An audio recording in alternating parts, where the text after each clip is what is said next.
بەڕێزان بەردەوامین لە نۆمین دیداری سلێمانی لە زانکۆی ئەمریکیەوە گفتوگۆکەین لەبارەی ڕەوشی پەروەردە لە هەرێمی کوردستان لە کابینەی نوێمی حکوومەتی هەرێمی کوردستاندا چۆن بوو، هەوڵەکان چی بوون بۆ باشترکردنی ڕەوشی پەروەردە بە شێوازێکی گشتی و ڕەوشی ژیانی مامۆسایان لە کابینەی نوێمی حکوومەتی هەرێمی کوردستاندا.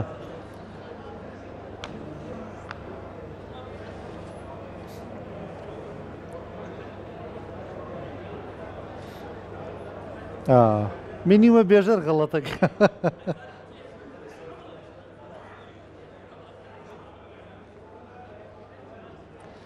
بەڕێزان بەردەوامین لە نوێمین دیداری سلێمانی لە زانکۆی ئەمریکیەوە. لەم گفتوگوێماندا گفتوگۆکەین لەبارەی وەزارەتی پەروەردە و ڕەوشی پەروەردە لە هەرێمی کوردستان، هەوڵەکانی حکوومەتی هەرێمی کوردستان بۆ باشترکردنی ڕەوشی پەروەردە و ڕەوشی مامۆسایان بە شێوازێکی گشتی. گفتوگۆکەین لەگەڵ زۆر بەڕێز دکتۆر ئالان حەمەدسەعید وەزیری پەروەردەی حکوومەتی هەرێمی کوردستان. دکتۆر سڵاو لێبێ، سپاس بۆ بەشداریکردن لەگەڵمان، سپاس دەکەم. دکتۆر با لە دیدارەکەەوە دەست پێ بکەین. دیدارێکی لەم شێوەیە چەندە گرنگە، هەر بەشداربوونی و کەسایەتیانە خاوەن قەرارەکان، سەرکردەکان، وەزیرەکانی حکوومەتی هەرێم لێرەکە یەکتر دەبێنن، بەتایبەت لە عێراقێکدا کە زۆر جار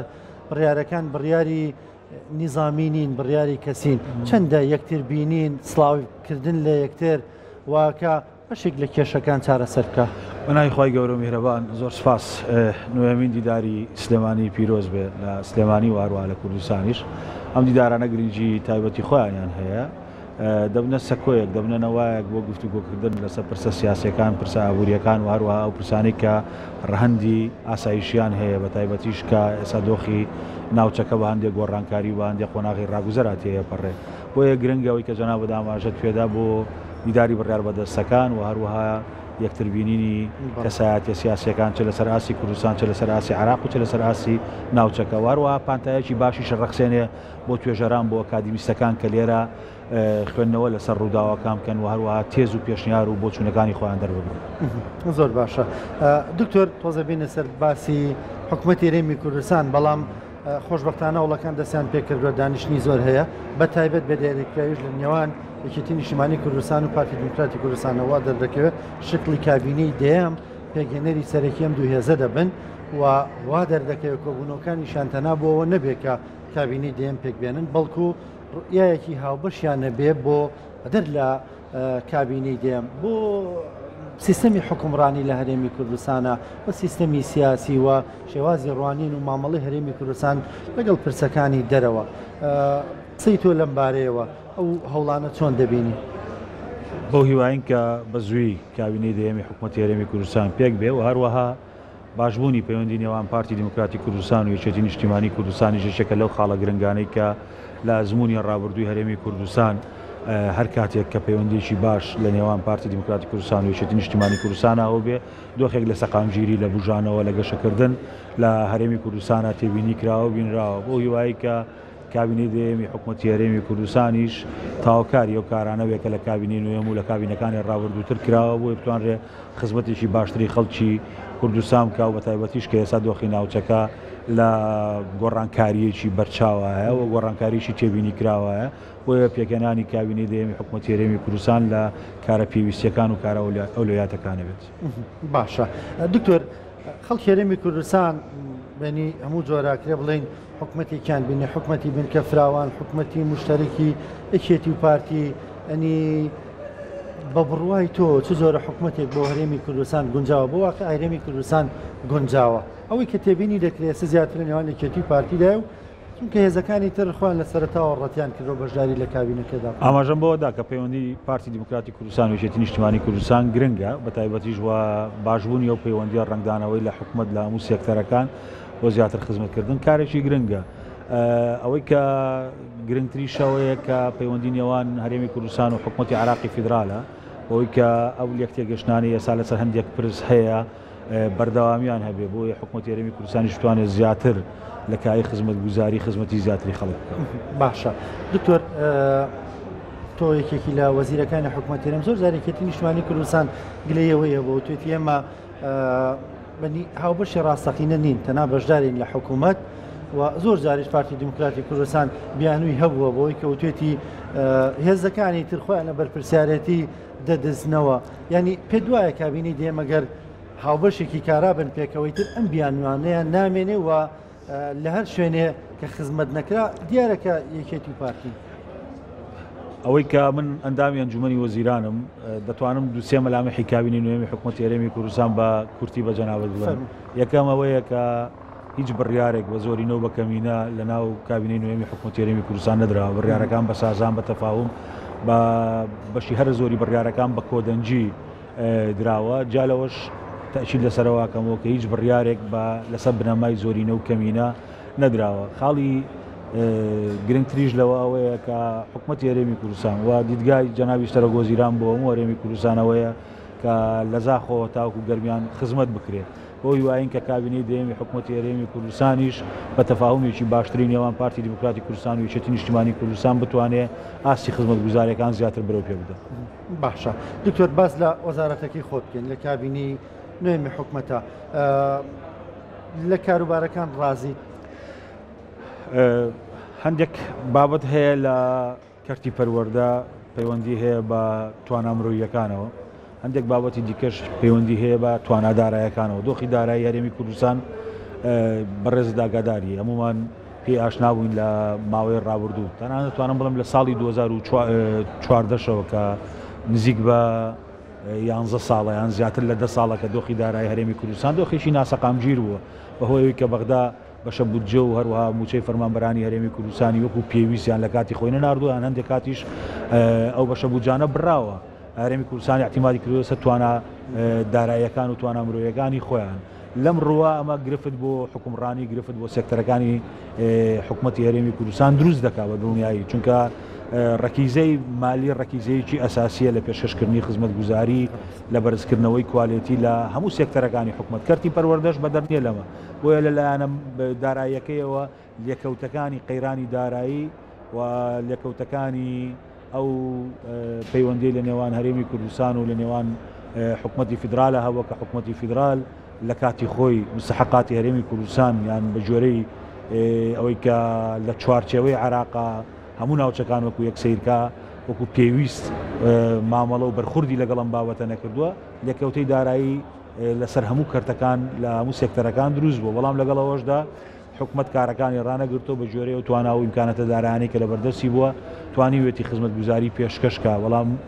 تمۆحی هەموو لایەکمان تمۆحی هەموو سێکتەرەکانیش و کابینەش لەوە زیاتر بووە کە بتوانین خزمەتێکی زیاتر بکەین، ئەویش بەشێکی کە پەیوەندی بە ئیمکانێتی دارایی هەیە.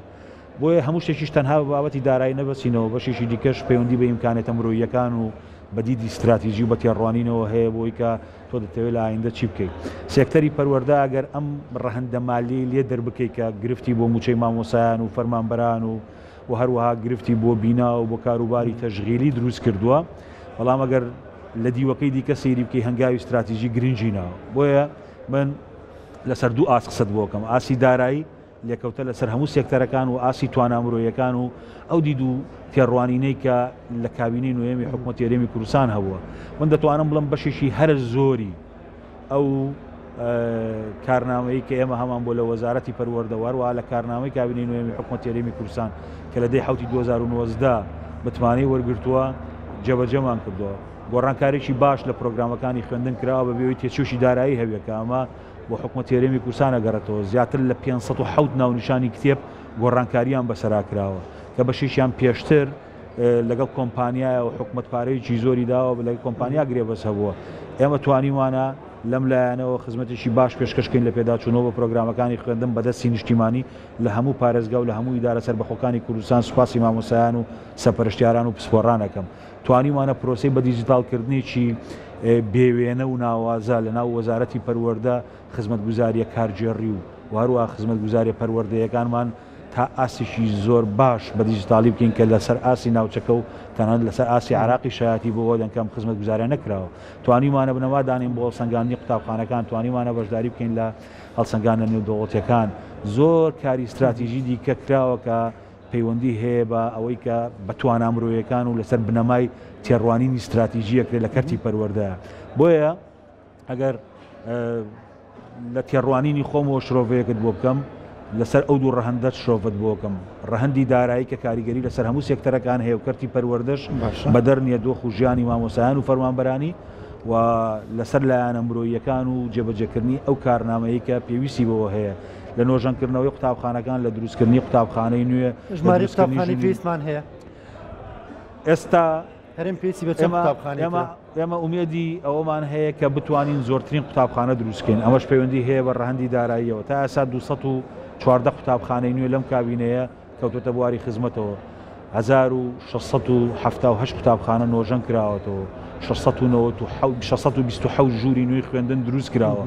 ئەگەر ژمارەی قوتابیان بەراورد بە 5 ساڵ لەوە پێش حسابیکەی توانیمانە شوێنی نوێ بۆ زیاتر لە 115,000 قوتابی لەم کابینەیە داوینکەین چونکە دانیشتوان زیاد دەکاوە ساڵانە ئیلتیحاق بە قوتابخانەکان زیاد دەکا کە ئەم ژمارانە پێویستی بەوە هەیە ئەگەر ئەم جهودانە نەکرایە بە هەمانجی لە حکومەتی هەرێمی کوردستان و هەروە کەرتی تایبەت و سەرمایه‌دارەکانیش هەماهەنگ بوون لەگەڵ حکومەتی هەرێمی کوردستان و وەزارەتی پەروەردە لە هەموو پارێزگا و ئیدارە سەربەخۆکان ئەگەر ئەم کارانە نەکرایە نەمانەتوانی ئەوەی کە هەمان بۆ پێشتر بە زیادکردنی ژمارەی قوتابیانەوە بۆ زیادکردنەوە بتوانین ئیدارەی بدەین بەڵام ئەو هەنگاوانە و هەوڵانە دراوە وێڕاوی کە دۆخی داراییشمان دۆخێکی سەقامگیر نەبوو. باشە دکتۆر دەوترێ وەکو ڕەخنەیەک ینی لە وەزارەتی پەروەردەشەوە لە وەزارەتەکانی دیکەژەوەمان تێبینی کرد بەڵام ئێستا بەڕێزت وەزیری پەروەردی بۆیە لە تۆ پرسم دەوترێ بوارە ئاهلیەکە کارتە ئاهلیەکەی وەزارەتی پەروەردە زۆر بەرەو پێشووە بەراورد بە بوارە حکوومیەکە من بەداتا ئاسانکاری ئێوەیە بۆ کارتە ئاهلیەکە بەداتا ئەوە بۆ جەنابەت ڕوونەکەمەوە کە ئەو بابەتە بەو جۆرە نییە یەکەم شت کاتێک کە باز لە خوێندنی ئەهلیە کرێ دەبێت هەموو لایەکمان بگەڕێنەوە بۆ دەستوری عێراقی دەستوری عێراقی لە مادەی 34 لە فەقرەی جیم دەڵێت للتعليم الأهلي والخاص حق مكفول وينظم بالقانون واتە دەستور ڕێگەی داوە بە خوێندنی ئەهلی لە عێراق تۆ ناتوانێت ڕێ لێ بگریت کابێ تۆ ناتوانێت ڕێگەی لێ بگریت خاڵی دووهەم پەرلەمانی کوردستان یاسای ژمارە 14 ساڵی 2012 بۆ دەرکردو من ئەو کاتە وەزیر نەبووم بەڵام یاسا لە پەرلەمان تەشریع کراوە کە ڕێگە ئادابەکردنەوەی قوتابخانە و پەیمانگا و باخچەی ئەهلی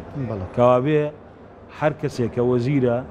من بمیان هەر کەسێکی دیکە بێ دەبێت بە جۆرەی یاسا بە جۆرەی دەستور تەحەکومکە وێڕای ئەوەش ژمارەی قوتابخانەکانی حکومی 6,970 قوتابخانەیە ژمارەی قوتابخانەکانی ئەهلی لە باخچەی منداڵانەوە کام عەدەدە زیاتر لە 185 یان کام ژمارەی باسەکەم باخچەی منداڵانە واتە 4 ساڵ و 5 ساڵ 72 تا 73 پەیمانگاکانە بەشەکەی کەی قوتابخانەی بنەڕەتی و ئامادەیە 570 قوتابخانەی ئەهلیمان هەیە کە کۆی گشتیەکەی لە 180 لە 109 هەموو خوێندنی کوردستان تێناپەڕێن ژمارەی ئەو قوتابیانەی کە ئێستا لە کەرتی حکومیە خوێنێ 1,750,908 قوتابیە ژمارەی ئەو قوتابیانەی کە لە کەرتی ئەهلیە خوێنن 154,000 قوتابیە بەوەش ڕێژەکەی لە 108 تێناپەڕێ کابێم ڕێژەیەکی زۆر نییە بەڵام لە هەمان کاتیشە دیوێکی دیکەیەم بابەتە با ببینین خوێندنی ئەهلی کە دەستور ڕێگەی پێداوە کە پەرلەمانی کوردستان لە 2012 تەشریعی بۆ کردووە دیوێکی دیکەشی هەیە ئێمە توانیمانە بە بەکارهێنانی یاسا و بە دەرکردنی ڕێنمایی زیاتر لە 17,000 هەلی کار بۆ دەرچووی دانەمەزراو لە ناو ناوەندەکانی خوێندنی ئەهلی دۆزینەوە بەوەی کە ڕێژەی لە 180مان جێبەجێ کردووە ئیلزامە لەسەر ناوەندەکانی خوێندنی ئەهلی دەبێت دەرچووی دانەمەزراو بێ 20% بۆیان هەیە سوود لە توانای فەرمانبەران و مامۆسایانی دامەزرا وەرگیرێ ئێستا 16,000 مامۆسا لە کەرتی ئەهلی داوامەکە زیاتر لە 5,000 فەرمانبەر لە کەرتی ئەهلی داوامەکە کۆی گشتی ئەمە 21,000 مامۆسا و فەرمانبەرن کە لە کەرتی ئەهلی داوامەکەن لەمە تەنها 750 کەسیان دامەزراوە کە نیسبەی لە 102 ئەگەر بکە کەوا بێ هێشتا نەچۆتە 120 کەوا بێ توانی ویشمانە لەگەڵیا دەرفەتێکی کار بڕەخسێنین چ بۆ بەرهێنەر و هەروەها چ بۆ ئەو گەنجانی خۆمان کە دانەمەزراون خاڵێکی گرنگ کە دەمەوێت لێرە باسی کەم ئەمە پێویستی بە هۆشیارێکی یاسایی هەیە ویژەوەیە ئێمە لە وەزارەتی پەروەردە بە شایەتی وەزارەتی کاروباری کۆمەڵایەتی توانیمانە 100% دەستەبەری کۆمەڵایەتی زەمانی ئیجتیماعی مامۆسایان و فەرمانبەرانمان لە کەرتی ئەهلی لە ڕێگەی فەرزکردن و ئیلزامکردنی ناوەندەکانی خوێندنی ئەهلیەوە بکەین کە ئەمانە لە پاشە ڕۆژە دەتوانن ئەو پارەیە وەربگرنەوە تقريبا مشابهة بو سيستمي تقاعدي لكرتي حكومي كرتي حكومي باشا دكتور قليك لە پرۆژەکانی شەرجەبوو نەکرێەوە ئێوە وەک وەزارەت ینی ئەم هەموو پرۆژینی شەرجەبوونە دەبینین خۆمانە هەموو دەوڵەمەندین بتوانن لە کەرتی یالی ئەمداڵەکانیان بخێنن زۆربیان ئەمانیش دێنەوە بۆ قوتابخانە حکومیەکان ینی بۆ جۆرێک لە ئیجباری نییە کەمانە قوتابخانەی تێدا بێ ینی باخچەی تێدا بێ دایانگەی تێدا بێ گرنگە پرسیارێکی گرنگە پرسیارێکی زۆر زۆر جوانە وندەمەیە بۆ یەکەمین جار لە ڕێگەی کورساتەوە ئەو بابەتە باسکەم لە وەزارەتی پەروەردە تەسهیلاتمان لەگەڵ هیچ یەکەیەکی نیشتەجێبوون نەکردو ئەگەر بێت و ئەو یەکە نیشتەجێبوونە بە یاسا بە ئیجازەی وەبەرهێنان لەسەری بوو بێت قوتابخانە یان باخچە دروستکە بۆ کەرتی حکومی و زۆریشمان کردو بۆ ئێستا هەر لە سلێمانی بۆ جەنابەت باسکەم چوارچرای نوێ کۆمەڵگەی سامی حسێن نازم لەوێ قوتابخانەشی تایە باخچەشمان تیا کردوێتەوە لە دیلانستی قوتابخانە و باخچەشمان کردوێتەوە هەر بۆ حکومەت لە میرانستی لە سلێمانی مۆڵەتی کە وەرگرتووە ئێستا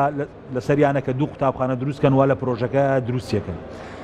ئەو کاتانی کە ئێمە بووینەتە وەزیری پەروەردە هەندێک پرۆژەژەیە پێش تۆ بیناکە دروست کرا و دەمێ باسی ئەو پرۆژانەی کە پێش ئێوەی ئێمە ببین بە وەزیری پەروەردە مۆڵەتی وەبەرهێنانیان وەرگرتووە داوامان لە بەڕێ سەرۆکی دەستی وەبەرهێنان کردووە فەرمانەکانی ئەوانەمان بۆ بنێرن یان لیستێکمان بۆ بنێرن چێ لەسەرەتی قوتابخانە و باخچە دروستکە بۆ حکومەت نەک بۆ خۆی بۆ حکومەت چێ لەسەرەتی چێ لە مۆڵەتەکە چونکە هەندێک پرۆژە هەیە لە مۆڵەتەکەی تیانی بەڵێ کەوابێ کە تیانە بێ من ناتوانم ئیلزامی بکەم بە ئەسەرێکی ڕەجعیش ناتوانم ئیلزامی بکەم هەرچەندە ئێستا تعلیماتەکانی حکومەت جیایە دەوەی کە پرۆژە دروستەکە دەبێ ئەوی بیک بەڵام لیستێکمان کردووە و ئەو لیستەمان ئاڕاستەی پارێزگارەکان کردووە بۆ خۆم بە شەخسی لیستی ئەو پرۆژانم ئاڕاستەی بەڕێز پارێزگاری سلێمانی کردووە دەسەی وەبەرهێنان کردووە کە لە سەریانە بۆ منە لە پارێزگای سلێمانی لە پارێزگای دوهۆک لە پارێزگای هەولێر ئاڕاستەی محافزەکانمان کردووە کە لە سەریانە قوتابخانە دروستکەن داوامان لێ کردوون کە پابەندیانکەم بە دروستکردنی قوتابخانە پرۆژەیەک هەیە لە سلێمانی پرۆژەی شوقەیە ساڵی 2007 ئەگەر هەڵە نەبم دروست کراوە لەسەری بۆ قوتابخانە دروستکە بەسەم قوتابخانەکەی دروست نەکردووە نووسرامان بۆ کردو خاوەنی پرۆژەکەشمان بان کردوێتەوە وەزارەتی پەروەردە پێمان تۆ قوتابخانەیەکی هەژدە پۆلیت لەسەرە دروستی بکەیت بەڵێنیشی داوا کە دەست پێ بکە و هەروەها نووسراویشمان بۆ پارێزگای سلێمانی کردووە کە ئەم لیسانە ئەم سیتیانە لە سلێمانی لەسەریانە کە قوتابخانە بۆ کەرتی حکومی دروستکە سیتی هەیە لە شاری سلێمانی لە هەولێریش هەڵبەتە هەر هەیە بەس ئێمێسە لە سلێمانین وە شارەزای ئێرەن ئەنی سیتیە بیناکەی دروست کردو و هەیکەلەکەی و جێی هێشتووە و ئەنی هیوادارین بەدواداچون بۆوانش بکرێ دکتۆر کاتمان نەما بەڵام هەر بەدڵنیایی وێسە مامۆسایان ئەڵێ نەبوو پرسیاری بایکۆتی لێ بکردا ساڵێکی پڕ لە بایکۆ دەر نەگەم ساڵانی ڕابردوش ئەم ساڵ باشتر بوو لە پار چوار ساڵەکەی تۆ چوار ساڵی پڕ لە با بڵین بایکۆت بوو بۆ چوونە چیە لەسەرەوە ساڵی یەکەمی خوێندن بایکۆت نەبوو ساڵ یەکەم باشتر بوو بەڵامی ساڵی دووەمی خوێندن یەک دوو هەفتە بایکۆت بوو ساڵی سێهەمی خوێندن 22-23 هیچ بایکۆتێک نەبوو ئەوزام هەفتەیەک هەفتەیەک ساڵی 23-24 بایکۆتەکە زۆر بوو لە سلێمانی ئەم ساڵیش چەند مانجێک بایکۆت بوو مانجێک دوو مانگ بایکۆت بوو بە دڵنیایی بایکۆت کاریگەری لەسەر پرۆسی خوێندن هەیە وەزارەتی پەروەردەش هەمیشە پەیامیەوە بووە لەگەڵ مافی مامۆسایانە لەگەڵ مافی فەرمانبەرانە دابینکردنی شایستەی ژیانیان لە ڕووی داراییەوە حەقێکە کە هیچ مناقەشەیەکی لەسەر ناکە هیچ مناقەشەیەک هیچ کەسێک ناتوانێت بڵێ هیچ فەرمانبەرێک حەقی نییە لە سێ ڕۆژە هیچ کەسێک ناتوانێت ئەم قسەیە بکە بۆیە حەقی هەموو فەرمانبەرێکە حەقی هەموو مامۆسایەکە کە موچەی خۆی لە کاتی خۆی وەربگرێ بەڵام لە هەمان کاتیشان هەمووشمان پێویستمان بۆ بایکۆتیە بەس ئەوەندە بە جەنابەت بڵم پێویستە هەمومان ئەوەش بزانین کە موچەکانمان لە شوێنێکی دیکەوە تەحکومی پێکرێت کە حکوومەتی عێراقی فیدرالە ئەمە مۆزەفی حکوومەتی هەرێمە مۆزەفی تۆن هەموو حکوومەتی هەرێمی کوردستان ئێستا کاروباری دارایەکەی ڕەبت بووە بە حکوومەتی عێراقەوە بەڵام لەگەڵ هەموو ئەوانەیە هەموو فەرمانبەرێک هەموو مامۆسایەک مافی خۆیەتی کە موچەی خۆی لە کاتی خۆی وەربگرێت لێرە ئیشکالەتێک دروست دەبێت پێویستمان بەوەی هاوسەنجی لە نێوان ئەم بابەتە دروست بکەینەوە ئەویش ئەوەیە پرۆسەی پەروەردە وەکو پرۆسەیەکی دیکە نییە ڕەنگە پەروەردە و تەندروستی دوو سێکتەر بن کە پێویستیان بە ئیستیمراریەت هەبێت واتە ئەگەر لە کاتی خۆیانە جەنابەت مامەڵەیەکت هەیە لە شارەوانی ئەگەر فەرمانبەرەکان لە شارەوانی بایکۆتیان کردبێ ئەم هەفتەیە ئیجازەی خانۆکەت وەرناگری تەسبیت حدودی عەرزەکەت ناکەی 2 هەفتەی کە دەیکی لەمەش زیان دەکەی بەڵام کارەکە 2 هەفتێکە جێبەجێوێ بەڵام پرۆسی خوێندن پەیوەستە بە ساڵنامەیەکی خوێندنەوە کە ئەم ساڵنامەی خوێندنە کە لە کاتی خۆی موسمیە ڕوا قەرەبووکردنەوەی کارێکی ئاسان نابێت بەڵام ئەمە هیچ لەو مەبدە ئەسابتە ناگۆڕێ کە مامۆستا فەرمانبەر بابەتی موچە بابەتێکی حەقە بەبێ هیچ مناقەشەیە. دکتۆر سپاس دەکەم سپاس بۆ بەشداریکردن لەگەڵمان سپاس بۆ ڕوونکردنەوەکانیشت زۆر سپاس خۆشەویستان کاتێک خۆش هاوکارانم بەردەوام بن لەگەڵتان.